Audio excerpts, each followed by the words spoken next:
Hello everyone, welcome back to our channel. दोस्तों, आज मैं आपके साथ एक कहानी शेयर करता हूँ। ये कहानी है अफ्रीका की, जहाँ पर अक्सर रेगिस्तान की वजह से बहुत कम ऐसी जगह होती है जहाँ आप अच्छे से खेती कर सकते हो।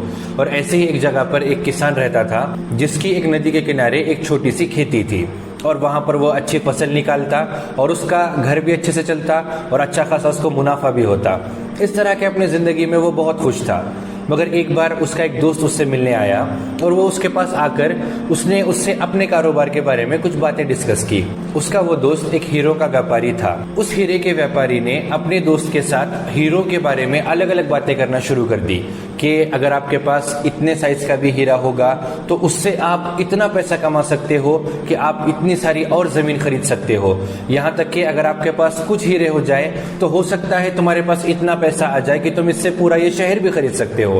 ये बातें सुनकर उस किसान के मन में भी ये बात आना शुरू हो गई कि क्यों ना मैं भी हीरो की तलाश में निकल जाऊं और मैं भी इतने सारे हीरे ढूंढकर मैं बहुत अमीर बन जाऊं। इसलिए जो वो पहले अपने एक जिंदगी में, छोटी सी खुशहाल जिंदगी में वो अच्छे से रहा करता था, तो अब ये हीरो की सोच ने उसे हमेशा उसे बेचैन रखना शुरू कर दिया। और एक दिन उसने फैसला किया कि वो अपनी खेती छोड़कर वो हीरो की तलाश में निकल जाएगा। वो कई सालों तक घूमता रहा, 2, 3, 4 साल निकल गए, उसे कहीं भी कोई भी हीरा नहीं मिला।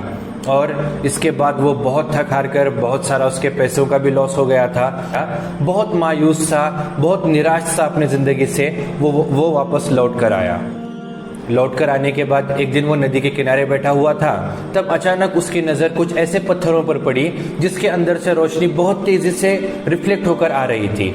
उसने जाकर वो पत्थर जमा किए और वो पत्थरों को अपने घर पर लेकर आया। अगली बार जब उसका दोस्त उसको मिलने आया तो उसने उन पत्थरों को देखा और उसने कहा कि आखिरकार तुम्हारी खोज पूरी हो गई, तुम्हें तो हीरे मिल गए। उसने कहा कि नहीं, मैं तो ये अपने नदी के किनारे से जमा करके लाया हूँ। और उसके दोस्त ने कहा कि नहीं, ये आम पत्थर नहीं है, ये असल में ये तो हीरे हैं। और जब उसने जाकर उनको चेक करवाया तो सच में वो हीरे थे। यानी जिन हीरो की तलाश वो पूरे अफ्रीका में घूम कर रहा था, वो हीरे असल में उसी के खेत में थे। इस कहानी से हमें बहुत सारी सीख मिलती है। सबसे पहले तो हमें अक्सर दूसरों की घास हरी नजर आती है कि किसी और के पास जो कुछ है, हमें अक्सर यही लगता है कि ये तो मुझसे बहुत ज्यादा खुशहाल है। मगर असल में हो सकता है कि आपको देखकर वो भी यही सोच रहा हो कि आप उससे बहुत ज्यादा खुशहाल जिंदगी गुजार रहे हो। दोस्तों, अक्सर आपके सक्सेस में आपके पास कितना पैसा है या आपके पास क्या है, ये चीजें मायने नहीं रखती, बल्कि ये चीजें मायने रखती है कि आपका नजरिया किस तरह का है और आपको किन चीजों के अंदर सुकून मिलता है। वो किसान पहले अपनी जिंदगी में बहुत खुश था, मगर जब उसने किसी और का नजरिया अपनाया तो उसकी खुशहाल जिंदगी अपने आप खराब हो गई, क्योंकि उसका नजरिया अब बदल चुका था और वो हीरो के अंदर अब खुशहाली को ढूंढ रहा था। दूसरी चीज, हम अक्सर किसी और के जीने के तरीकों को देखकर अपने तरीकों को कम समझते हैं, अपने आप को कमतर समझते हैं कि जो कुछ आपके पास है उसकी वैल्यू बहुत कम है और जो कुछ किसी और के पास है उसकी वैल्यू बहुत ज्यादा है।